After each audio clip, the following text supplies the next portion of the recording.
Hey guys, how's it going? Tez back again and welcome to episode number 18 of the Chelsea career mode here on FIFA 15. We start with a game away from home at the Boleyn Ground, or Upton Park as it's more recently known, against West Ham United. We're currently third, they're currently 11th. We've got a few easier games today. We'll start with some team news. Wholesale changes for Chelsea. Thibaut Courtois starts in goal. Ricardo Rodriguez starts with Azpilicueta as the fullbacks. Andre Schürrle starts with Lucas on the flanks. Diego Costa is the lone striker today. Now I say easier games because of course yesterday we had the likes of Manchester City and Real Madrid in front of us as a prospect to play against. Today playing against West Ham, Leicester and Burnley, so you'd like to think we'll come away with 9 points, although it took a lucky deflection there, or a poor save from the goalkeeper, from Ross Barkley's shot pumped straight to Diego Costa to give us a great start away from home at West Ham. 13 minutes on the clock and we found ourselves 1-0 up, but West Ham are a decent side, actually one of the better sides in the lower half, you'd say, of the table, and Thibaut Courtois had to be at his best there to deny Enner Valencia, who in real life has started fantastically well for West Ham. Same as Sacco, the other striker that they've brought in the previous summer transfer window. Both players have jumped straight in and found life in the Barclays Premier League to their liking. One player that hasn't really settled in the career mode is Lucas, although let's forget about Lucas right now, because that shot from Ross Barkley was an absolute stunner. He, on the other hand, there's two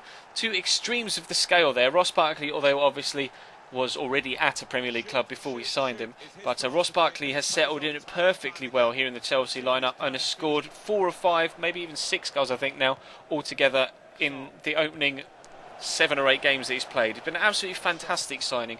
Paid £20.5 million for him. I'd pay that again. I'd probably pay twice for the impact that he's had to this side. An absolutely phenomenal player for us. Lucas has come in. We swapped him for Salah, didn't we? £15 million plus Mo Salah. He's had a decent impact, Lucas. His pace has been good, but he's not quite strong enough yet, or at least I haven't found a way to play with him to combat the fact that he has low strength. So perhaps I just need to alter the way that I play with him, and then we'll be able to actually get the best out of a player of Lucas's ability, because he is an extremely good footballer. There's no denying that. He's absolutely rapid. His touch is fantastic. He's got a great shot. I just need to find out how to work out to play with him because of his low strength. But a player that doesn't necessarily have a good shot is William Carvalho, but that was an expert finish on the end of that particular run. You can see Diego Costa celebrating with him there. He's like, do you know what you've just done? Do you know what you've just done? You just scored a great goal. And then celebrating with a cheeky little hug. And they were actually, unfortunately, going to get a goal back thanks to a deflection there from the initial shot.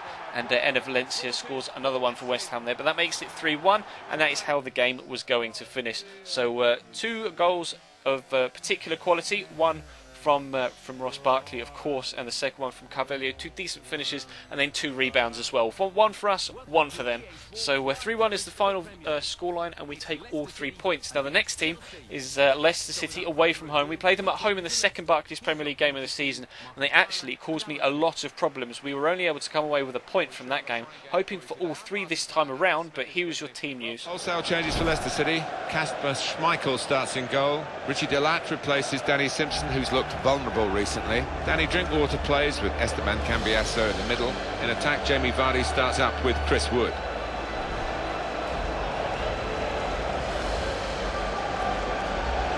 Here's the Chelsea lineup. Thibaut Courtois starts in goal. Kurt Zuma starts with Gary Cahill in central defence. Oscar plays with Fabregas in midfield. Didier Drogba is the main striker today. So like I said, last time we played Leicester, we really struggled against them. They were particularly solid defensively, and actually Kasper Schmeichel made 5 or 6 fantastic saves. They knocked us out of the Capital One Cup on penalties, if you remember, and they've gone 1-0 up here after just 15 minutes at the King Power. Jamie Vardy with a really tidy finish inside the post on the right-hand side to give them the advantage in the opening stages. And I actually, again, found Leicester a really difficult team to play against. I don't know what it is. They're not necessarily a bogey team because, of course, I guess we drew the first game. Technically the second game was a defeat, although of course we did draw after 90 minutes, and we're back on level terms here again thanks to that beautiful lob through ball from Didier Drogba, perfectly weighted, perfect bend on it as well to take it right into the path of Willian, who ran onto it. You can see the bend on the pass there as it shows you on the replay, and then a fantastic first touch and finish from Willian, who has actually been an extremely good player for us out in those wide positions so far this year on both flanks. So we're really pleased with Willian. Of course, he's doing that in real life as well. Actually, Leicester here come close to a second of their own just 5 minutes before half time. Decent shot that unfortunately for them went wide, but fortunately for me the defender stuck his leg out and he didn't get anything on it, because if he had done that could have deflected that into the back of the net. And Vardy here again drawing a good save at the goalkeeper, and fortunately for me we were able to clear our lines and maintain that 1-1 score. I never thought I'd be holding on for a result away from home against Leicester, but Schürrle does well to get the ball in here, and also Remy does well to beat the defender in the air and get to it ahead of him. But unfortunately for us, Kasper Schmeichel is there yet again with another good save to tip it over the bar and make sure that Leicester stay on level terms. We're into the stoppage time at the end of the second half. Again, Schürrle doing great work down that right hand side. Wide players for us this year have been really influential in the way that we play our football. We get the ball into Cesc Fabregas here. He's going to play a 1-2 with Ramirez, and watch Cesc as the way he positions himself in front of the defender, blocks it off with his body, then turns and fires in a great shot into the top right hand corner. We've stolen all 3 points away from home at the King Power Stadium. Leicester City definitely deserved a point from that game, but we're not going to let them have it. Cesc Fabregas, with only his second goal for the club so far this season, makes sure that we make it 6 points from 6 so far in this episode, and we said we wanted 9 from 9. So now the issue at hand is to go back home. We're going back to Stamford Bridge. Of course, the opening game of the season was away from home against Burnley. They are now travelling down to London from Lancashire for what hopefully is going to be another win for us. Of course, we played Burnley and Leicester at the opening 2 games of the season. They've been reversed, but still they're 2 back-to-back games here. Burnley 19th in the table, but here's your team news. 3 changes for Chelsea in this team. Mark Schwarzer plays in goal. Ricardo Rodriguez starts with Branislav Ivanovic in the full-back positions. Ross Barkley comes in for Oscar, who's shown poor form recently. Loic Remy is the main striker today. 3 changes for Burnley. Tom Heaton starts in goal. Ben Mee starts with Kieran Trippier as the wide defenders. Scott Arfield plays with Michael Kitely on the flanks. In attack, Sam Vokes starts up with Danny Ings. So as you saw, we're starting a little bit of a rotation side today. Actually, Mark Schwarzer is making his first appearance of the season, and he's drawn upon in the opening few minutes or so. Not the most convincing of saves, palming it straight down at his feet and directly out in front of him, but luckily for me it went straight to a Chelsea defender and not to a Burnley striker. Danny Ings nor Sam Vokes were waiting for the rebound. Willian nicks the ball off the defender there and uses his pace. We said that wide players have been instrumental to our success this year, and he gets a perfect assist there. The defenders were drawn to the ball. Loic Remy made an intelligent run around the back and was able to get the ball squared across to him by the Brazilian, who definitely was the instigator in that move. But they're working the ball out wide themselves here. Scott Arfield whips the ball in, scored a good goal against Chelsea in real life, if you remember, from the opening day of the season, although of course Chelsea ran out 3-1 winners on that day, and unfortunately for them here, Burnley weren't quite able to get themselves onto the score sheet. But we're well into the second half now. The first half was a pretty much, was pretty dud actually. It was only those 3 chances, but the first chance of the second half, and Burnley took it, drilling it low inside that near post. I was quite disappointed actually with Mark Schwarzer that he wasn't able to keep that out. But again, we steal the ball off them as they're on the attack and catch them on the counter. Loic Remy played through again, already scored 1 in this game with it drawn across to him by Willian, and this time he does the work all by himself, turning inside the defender, tidily slotting it away, and in the space of 3 minutes it's gone from 1-0 to 2-1 in our favour. Just a few minutes after that though, they get a corner, whipping it in. We head it clear initially,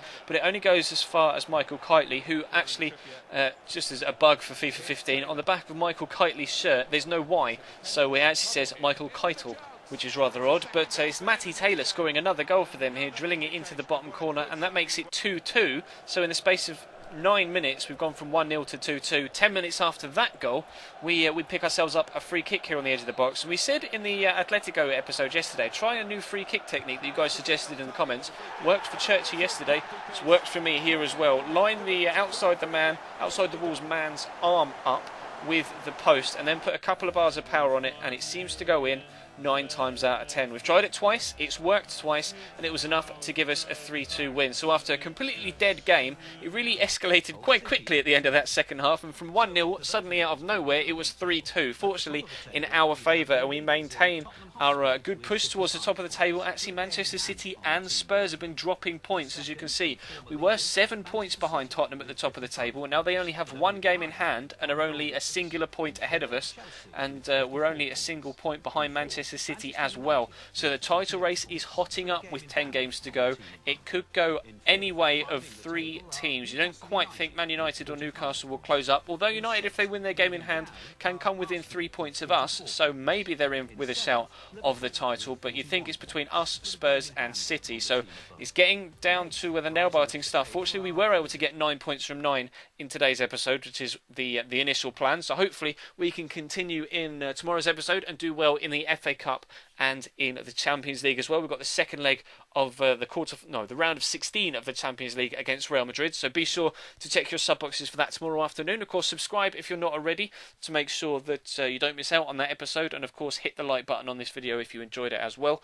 We're closing in on 27k subs now, so if you aren't subbed, please do so and help me get to that milestone. Of course, if you don't follow me on Twitter, Instagram or Facebook, then there'll be links to all 3 of those in the description down below. And there'll also, of course, as it's Thursday, be a My Player episode coming out later on tonight at 8 o'clock. If you don't know what and when I upload, there is a schedule in the description of every single video and on the About tab of the channel page as well. But that's all for your Thursday afternoon. Thank you very much for watching, guys, and I'll see you next time.